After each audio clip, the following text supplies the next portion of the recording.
February 2025 रोजी परळीच्या फौजदारी न्यायालयात सुनावणी होणार असल्याचं तक्रारदाराचे वकील चंद्रकांत ठोंबरेंनी म्हटलं। मुंडे यांनी परळी विधानसभा मतदारसंघातून दाखल केलेल्या उमेदवारी अर्जासोबतच्या शपथपत्रात पत्नी राजश्री मुंडे आणि 3 मुली तसंच करुणा मुंडे यांच्या 2 मुलांचा उल्लेख केला होता। मात्र करुणा मुंडे यांच्या नावावरील मिळकतीबाबत कुठलाही उल्लेख केला नव्हता आणि याच पार्श्वभूमीवर आता धनंजय मुंडे यांना कारणे दाखवा नोटीस बजावण्यात आली। मुंडे यांना कारणे दाखवा नोटीस बजावण्यात आली आहे। विधानसभेच्या निवडणुकीत उमेदवारी अर्ज भरताना खरी माहिती दडवली। करुणा मुंडे यांना दाखल केलेल्या ऑनलाईन तक्रारीच्या अनुषंगाने परळीच्या फौजदारी न्यायालयाने मंत्री धनंजय मुंडे यांना खरी माहिती का दडवली असा प्रश्न विचारलेला आहे। कारणे दाखवा नोटीस बजावलेली आहे, बजावण्याचे आदेश दिलेले आहेत। याबाबत 24 फेब्रुवारी 2025 ला परळीच्या फौजदारी न्यायालयात सुनावणी होणार आहे। तक्रारदाराचे वकील चंद्रकांत ठोंबरे यांनी असं म्हटलंय। मुंडे यांनी परळी विधानसभा मतदारसंघातून दाखल केलेल्या उमेदवारी अर्जासोबतच्या शपथपत्रात पत्नी राजश्री मुंडे आणि 3 मुली तसंच करुणा मुंडे यांच्या 2 मुलांचा उल्लेख केला होता। मात्र करुणा मुंडे यांच्या नावावरील मिळकतीबाबत कुठलाही उल्लेख केला नव्हता। या पार्श्वभूमीवर आता धनंजय मुंडेंना कारणे दाखवा नोटीस बजावण्यात आलेली आहे। नागरी पुरवठा मंत्री धनंजय मुंडे यांच्या राजीनाम्यासाठी दबाव वाढत असतानाच आता महायुतीतल्या मित्रपक्षाची नाराजी उघड झालेली आहे। मुंडे प्रकरणामुळे सरकारची बदनामी होत असल्याचं शिवसेनेला वाटतंय आणि त्यामुळेच शिंदेंची शिवसेना अस्वस्थ झाली आहे।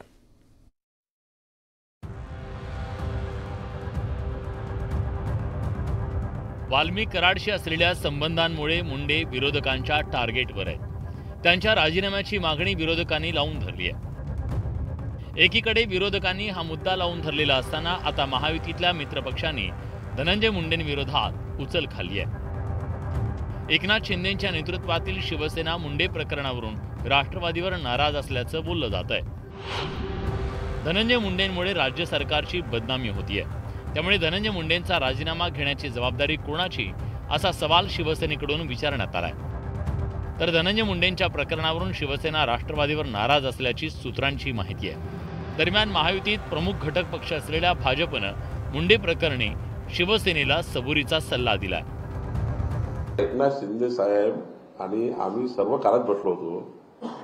जोपर्यंत एखाद्या मंत्र्याबद्दल स्वयंस्पष्ट रिपोर्ट तयार होत नाही, त्यांनी केलेल्या कुठल्याही गुन्ह्यामध्ये किंवा कुठल्याही विषयामध्ये स्वतः मंत्र्याचं इन्व्हॉल्वमेंट दिसत नाही, तोपर्यंत असं करता येत नाही। राज्याचे मुख्यमंत्री अलर्ट आहे। संतोष देशमुख हत्ये प्रकरणामुळे राज्यात मोठा गदारोळ उडाला। दरम्यान देशमुख हत्ये प्रकरणातील आरोपी वाल्मिक कराडशी धनंजय मुंडेंशी असलेली जवळीक काही लपून राहिली नाही। त्यामुळे मुंडेंविरोधात नाराजीची लाट पसरली। अशातच धनंजय मुंडे कृषी मंत्री असताना झालेल्या कृषी साहित्याच्या खरेदीवरून अंजली दमानी यांनी भ्रष्टाचाराचे आरोप केले।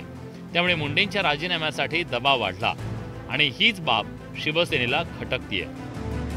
वास्तविक पाहता एकनाथ शिंदे साहेब जर राज्याचे मुख्यमंत्री असते तर मला असं वाटतं की आतापर्यंत धनंजय मुंडेंचा राजीनामा झाला असता। पण धनंजय मुंडेंचा राजीनामा आतापर्यंत होत नाही, याच्या पाठीमागे नक्की कोण आहे याच्याबद्दल महाराष्ट्राच्या मनामध्ये प्रश्नचिन्ह आहे। कारण एकीकडे अजितदादा पवार यांनी म्हटलं होतं की स्वच्छंद व्यक्तिमत्वाचे जे लोक असतील चरित्राची, त्यांना राज्याच्या मंत्रिमंडळामध्ये स्थान दिलं जाईल आणि तिथेच आज धनंजय मुंडेंच्या चरित्रावरती प्रश्न निर्माण झालेला आहे। धनंजय मुंडेंच्या राजीनाम्यासाठी दबाव वाढल्यानं अजितदादांची राष्ट्रवादी बॅकफुटवर गेल्याचं चित्र आहे। पण आता मित्रपक्षानंच नाराजीचा सूर आळवल्यानं राष्ट्रवादी खिंडीत सापडली आहे। Bureau report, news 18 Lokmat. Munde यांना कारणे दाखवा नोटीस बजावण्यात आली आहे। विधानसभेच्या निवडणुकीत उमेदवारी अर्ज भरताना खरी माहिती दडवल्याबाबत करुणा मुंडेंनी दाखल केलेल्या ऑनलाईन तक्रारीच्या अनुषंगाने परळीच्या फौजदारी न्यायालयाने मंत्री धनंजय मुंडे यांना कारणे दाखवा नोटीस बजावण्याचे आदेश दिलेत। याबाबत 24 फेब्रुवारी 2025 रोजी परळीच्या फौजदारी न्यायालयात सुनावणी होणार असल्याचं तक्रारदाराचे वकील चंद्रकांत ठोंबरेंनी म्हटलं।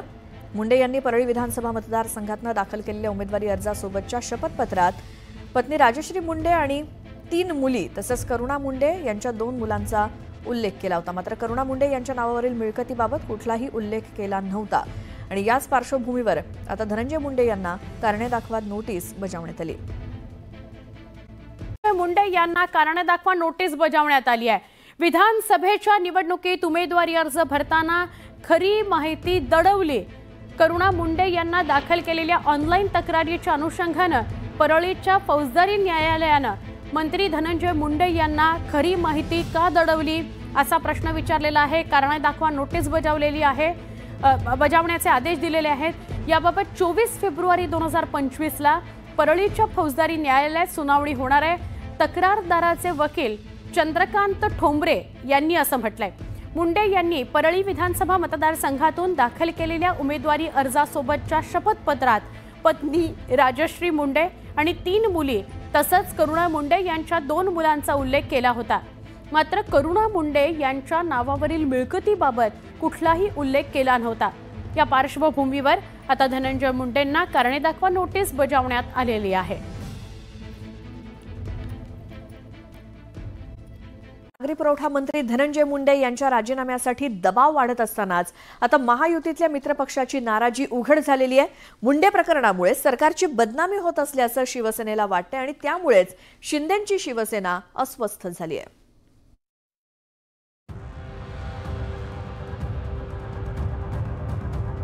वाल्मिक कराडशी असलेल्या संबंधांमुळे मुंडे विरोधकांच्या टार्गेटवर आहेत. त्यांच्या राजीनाम्याची मागणी विरोधकांनी लावून धरली आहे.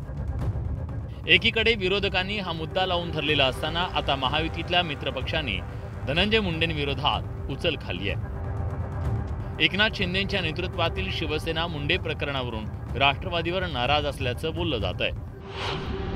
धनंजय मुंडेंमुळे राज्य सरकारची बदनामी होतीये. त्यामुळे धनंजय मुंडेंचा राजीनामा घेण्याची जबाबदारी कोणाची असा सवाल शिवसेनेकडून विचारण्यात आलाय. तर धनंजय मुंडेंच्या प्रकरणावरून शिवसेना राष्ट्रवादीवर नाराज असल्याची सूत्रांची माहिती आहे. दरम्यान महायुतीत प्रमुख घटक पक्ष असलेल्या भाजपनं मुंडे प्रकरणी शिवसेनेला सबुरीचा सल्ला दिला. एकनाथ शिंदे साहेब आणि आम्ही सर्व काळात बसलो होतो. जोपर्यंत एखाद्या मंत्र्याबद्दल स्वयंस्पष्ट रिपोर्ट तयार होत नाही, त्यांनी केलेल्या कुठल्याही गुन्ह्यामध्ये किंवा कुठल्याही विषयामध्ये स्वतः मंत्र्याचं इन्व्हॉल्वमेंट दिसत नाही, तोपर्यंत असं करता येत नाही. राज्याचे मुख्यमंत्री अलर्ट आहे. संतोष देशमुख हत्ये प्रकरणामुळे राज्यात मोठा गदारोळ उडाला. दरम्यान देशमुख हत्ये प्रकरणातील आरोपी वाल्मिक कराडशी धनंजय मुंडेंशी असलेली जवळीक काही लपून राहिली नाही. त्यामुळे मुंडेंविरोधात नाराजीची लाट पसरली. अशातच धनंजय मुंडे कृषी मंत्री असताना झालेल्या कृषी साहित्याच्या खरेदीवरून अंजली दमानी यांनी भ्रष्टाचाराचे आरोप केले. त्यामुळे मुंडेंच्या राजीनाम्यासाठी दबाव वाढला आणि हीच बाब शिवसेनेला खटकतीये.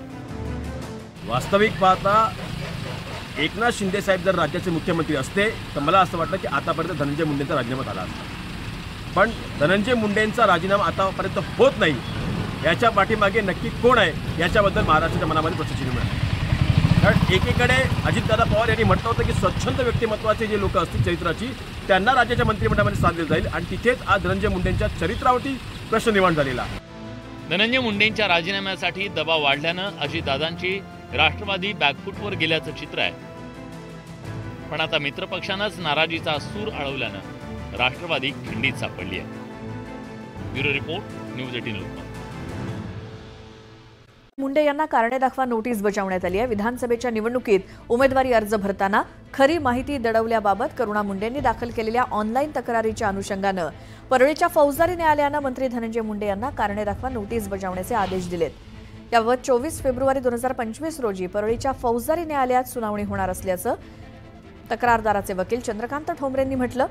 मुंडे यांनी परळी विधानसभा मतदारसंघातनं दाखल केलेल्या उमेदवारी अर्जासोबतच्या शपथपत्रात पत्नी राजश्री मुंडे आणि 3 मुली तसंच करुणा मुंडे यांच्या 2 मुलांचा उल्लेख केला होता. मात्र करुणा मुंडे यांच्या नावावरील मिळकतीबाबत कुठलाही उल्लेख केला नव्हता आणि याच पार्श्वभूमीवर आता धनंजय मुंडे यांना कारणे दाखवा नोटीस